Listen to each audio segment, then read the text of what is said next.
తెలంగాణ చరిత్రను మనం చూసినప్పుడు ఒక పెద్ద సామ్రాజ్యం కూలిపోతే ఏమవుతుంది? కాకతీయ సూర్యుడు అస్తమించిన తర్వాత తెలంగాణలో ఒక రకమైన రాజకీయ శూన్యం ఏర్పడింది. ఆ శూన్యంలోంచే ఒక కొత్త శక్తి పైకి లేచింది. వారే రేచర్ల వెలమరాజులు. అసలు సామంతులుగా మొదలైన వాళ్ల ప్రయాణం సార్వభౌములుగా ఎలా మారింది, వాళ్ల వారసత్వమేంటి అనే విషయాలు ఈరోజు వివరంగా తెలుసుకుందాం. చూడండి, ఇది చాలా ఆసక్తికరమైన ప్రశ్న. ఒక బలమైన పెద్ద సామ్రాజ్యం పడిపోయినప్పుడు ఆ ఖాళీని ఎవరు నింపుతారు? అధికారం కోసం జరిగే పోటీలో ఎవరు గెలుస్తారు? ఆ సంక్లిష్టమైన సమయంలో తెలంగాణ భవిష్యత్తును ఎవరు తీర్చిదిద్దారు? ఈ విశ్లేషణలో ఈ ప్రశ్నకు మనం సమాధానం వెతుకుదాం. మన ప్రయాణం ఎలా సాగుతుందంటే, ముందుగా కాకతీయుల తర్వాత అసలు ఏం జరిగింది, ఆ అధికార శూన్యత ఏంటి అనేది అర్థం చేసుకుందాం. ఆ తర్వాత వెలమలు ఎలా ఒక శక్తిగా ఎదిగారో చూద్దాం. ఇక వాళ్ల ప్రయాణంలో ఇద్దరు చాలా ముఖ్యమైన రాజులున్నారండి. ఒకరు గొప్ప నిర్మాత అనపోత నాయకుడు, ఇంకొకరు పండితరాజు సర్వజ్ఞ సింగభూపాలుడు. వాళ్ల గురించి తెలుసుకొని చివరగా వాళ్లు మనకు మిగుల్చిన వారసత్వమేంటో విశ్లేషిద్దాం. సరే, ఇక మన మొదటి అంకంలోకే అడుగు పెడదాం. అధికార శూన్యత. కాకతీయ సామ్రాజ్యం అంతమయ్యాక తెలంగాణలో పరిస్థితి ఏంటి? ఆ కాలాన్ని కొంచెం లోతుగా చూద్దాం. ఓరుగల్లు పతనంతో తెలంగాణ రాజకీయ ముఖచిత్రమే మారిపోయింది. ఒకప్పుడు అంతా ఒకే గొడుగు కింద ఉన్న అధికారం ముక్కలైపోయింది. ఈ అధికార శూన్యత, ఈ పవర్ వాక్యూమ్ అనేది కొత్త శక్తులు పుట్టుకురావడానికి ఒక అవకాశమిచ్చిందనమాట. ఆ అవకాశాన్ని చాలా సమర్థవంతంగా వాడుకున్న వాళ్లలో ముందు వరుసలో ఉంటారు ఈ రేచర్ల వెలమలు. సరే, ఇక అసలు కథలోకి వద్దాం. వెలమల కథ. ఒకప్పుడు సామాన్య సామంతులుగా ఉన్న వాళ్ల ప్రయాణం స్వతంత్ర రాజులుగా ఎలా మారిందో చూద్దాం. వీరిని పద్మనాయకులు అని కూడా అంటారు. అసలు వీళ్ల గురించి మనకిన్ని విషయాలు ఎలా తెలిసాయంటే దానికి కారణం వెలుగోటి వారి వంశావళి అనే ఒకే ఒక గ్రంథం. చరిత్రను మళ్లీ నిర్మించాలంటే ఇలాంటి చారిత్రక ఆధారాలు ఎంత ముఖ్యమో ఇది మనకు గుర్తుచేస్తుంది. వాళ్ల గుర్తింపు ఏంటి అని చూస్తే, వాళ్ల గోత్రమొచ్చేసి రేచర్ల. వాళ్ల రాజముద్ర భైరవుడి శిల్పం.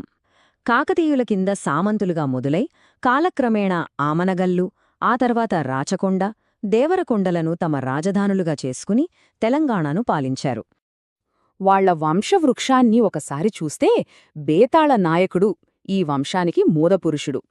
ఆయన వారసుడు దామనాయకుడు. ఆ తరువాత వచ్చిన మొదటి సింగమనాయకుడే ఈ వంశాన్ని ఒక స్వతంత్ర రాజ్యంగా నిలబెట్టాడు. ఈ వరుసక్రమం వాళ్ల ఎదుగుదలను మనకు స్పష్టంగా చూపిస్తుంది. ఈ మొదటి సింగమ నాయకుడు ఒక టర్నింగ్ పాయింట్ అనమాట. అప్పటిదాకా సామంతులుగా ఉన్న రేచర్ల వంశాన్ని ఒక సార్వభౌమ శక్తిగా మార్చింది ఈయనే. ఆమనగల్లును రాజధానిగా చేసుకుని స్వతంత్ర పాలనను మొదలుపెట్టాడు. ఇక ఈయన తర్వాత వచ్చిన మరో ముఖ్యమైన రాజు గురించి మాట్లాడుకుందాం. ఇతను రాజ్యాన్ని పటిష్టం చేసి ఒక గొప్ప నిర్మాతగా పేరు తెచ్చుకున్నాడు. మొదటి అనపూత నాయకుడు. ఇతనికి రాచకొండ రాజ్య నిర్మాత అనే బిరుదు ఉంది. ఇది కేవలం బిరుదు మాత్రమే కాదు, ఆయన పాలన మొత్తానికి ఇది ఒక సారాంశం. ఆ రాజ్యాన్ని ఆయన ఎలా నిర్మించాడో మనమిప్పుడు చూడబోతున్నాం. ఆయన పాలనలోని ముఖ్య ఘట్టాలను చూద్దాం. 1361లో ఏం జరిగిందంటే, రాజధానిని ఆమనగల్లు నుండి రాచకొండకు మార్చాడు. ఇది రక్షణపరంగా, వ్యూహాత్మకంగా చాలా పెద్ద మూవ్. ఆ తరువాత తన తండ్రి మరణానికి ప్రతీకారం తీర్చుకుని తన అధికారాన్ని సుస్థిరపర్చుకున్నాడు. ఇక రాచకొండ కోటను శత్రువులకు అస్సల్లొంగకుండా పటిష్టం చేసి ఆ తరువాత భువనగిరిని కూడా గెలిచి తన రాజ్యాన్ని ఇంకా విస్తరించాడు. అంటే ఆయన కేవలం యుద్ధాలు చేసి గెలవడమే కాదు, ఒక గొప్ప విజన్ ఉన్నవాడు కూడా. రాచకొండ కోటను పటిష్టం చేశాడు, అనపోత సముద్రంలాంటి పెద్ద పెద్ద చెరువులను నిర్మించి వ్యవసాయానికి ఊపిరిపోశాడు. అంతటితో ఆగకుండా పరిపాలనా సౌలభ్యం కోసం రాజ్యాన్ని తెలివిగా విభజించి దేవరకొండ శాఖను తన సోదరుడికి అప్పగించాడు. ఇది అతని రాజకీయ పరిణతికి ఒక గొప్ప ఉదాహరణ. సరే, ఇప్పటిదాకా యుద్ధాలు, కోటలు, నిర్మాణాలు చూశాం కదా. ఇప్పుడు కాయిన్కి మరోవైపు చూద్దాం. ఈ రాజవంశం యొక్క సాంస్కృతిక శిఖరం, వారి అత్యంత ప్రసిద్ధ పాలకుడి కాలానికి వెళ్దాం. సర్వజ్ఞ సింగభూపాలుడు. ఆయన ఆస్థాన కవి విశ్వేశ్వరుడు.